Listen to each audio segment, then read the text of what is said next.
Hey everybody, it's time for me to do a little maintenance on my Gerber daisies. Now these are the plants that I had ordered kind of on impulse on QVC on about February 1st. They arrived on schedule right around May 30th, got them planted up, and it took about 6.5 weeks before I saw my first flower, and that was the pink one. And once that one opened, pretty much the others quickly followed suit, except for the blaze. The blaze ended up taking probably another 2.5, 3 weeks before I got to see flowers on it.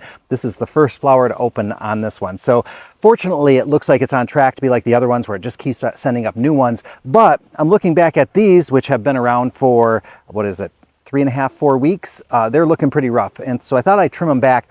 Doesn't look like I need to do any trimming to encourage new blooms because there's lots of new blooms still coming. But I did talk to the folks at DGI Propagators when I was at their trial gardens. They gave me some tips on growing Gerber daisies. So I'll save those for the end. Right now I'm just going to show you exactly how I trim these up and how I'm going to deadhead these. So the lifespan of these blooms is really good. So this is a younger bloom. This is a little bit older one. So you can see they start to fade just a little bit, but they hold up a really long time. And then they start to kind of fall apart a little bit. And so you can see they really do. They kind of become like dandelions with the seeds flying all over the place. So probably better to get them trimmed back early. But that's all I'm going to do on these is sneak in here, follow this down to the bottom and snip it off. Kind of like what we do with our geraniums. So I'm going to get those out of there. Try to clean up some of these seed pods. Yeah, I do wish I kind of got these cleaned up a little sooner. That way I wouldn't have all this debris stuck in there, but it's okay. It's not that big a deal. Oh, and here's one that cracks, so we're going to get that one out of there. Just have to be careful because when I look inside, there are a bunch of new blooms coming up, so I want to make sure that I take care of those. Looks like some dead leaves. Let's get those out of there. This one looks like it's about done, so we'll take that one out.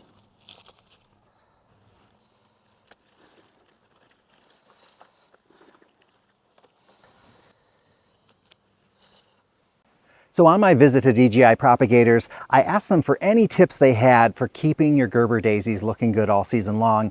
And they had a couple suggestions. Like one was, if you notice that your Gerber daisies have kind of stalled out as far as bloom production, you should try to go into the center of the plant and remove some of the leaves in there in the middle. And that'll allow a little bit more sunlight to the center of the plant. And sometimes that'll stimulate some new growth and some new flower production in there. So it's definitely worth a try if you're not getting blooms off of them. You know, try to get some more light to the center of the plant, see what happens there. Otherwise, maintenance is pretty straightforward. You can just trim off any bad looking leaves. I've had very few on this variety here, so I'm happy about that. It's been really low maintenance for me. I've been fertilizing mine with a water soluble fertilizer probably every other week, probably not even every other week, probably every 3 weeks or so. I kind of just, when I think of it, I do it. If I notice that the leaves were looking a little sluggish or kind of not getting this beautiful lush green color, I probably would give it more fertilizer, but these have been very supple, very nice and dark green, so I haven't felt any need to add any extra fertilizer, so that hasn't been a problem for this particular variety. And this is the Majestic Double. And the nice thing about this one is it is hardy between zone 6 and 10, so we're not a zone 6. We're kind of a zone 5, but we're really more of a zone 4. So these would not survive our winter, but I put them in these pots so that I can put them in kind of a protected area indoors, kind of in the garage area where I know the temperature won't get too low. And I'm going to try to see if they'll make it through the winter. So I'm looking forward to seeing how they do and if I'm going to have these plants again next year. I also asked Craig at DJI about powdery mildew because some of you had left comments that you had trouble with powdery mildew on your Gerber daisies. He said a lot of new varieties, a lot of them are less susceptible to it. However, it's really a matter of environment. So if your environment has that powdery mildew that likes this particular plant, it may be inevitable that it'll be affecting the plant. However, you could do a preventative spray and that could kind of keep it at bay a little bit. But he said it all depends on the environment because, you know, two different people can have the exact same plant. One person never gets powdery mildew and the other person always gets it. So don't blame the plant. It's your environment and it's that powdery mildew that's there, and that's just kind of the nature of it. I've been lucky. I see no signs of powdery mildew. There's been no bugs on these. There's been nothing like these.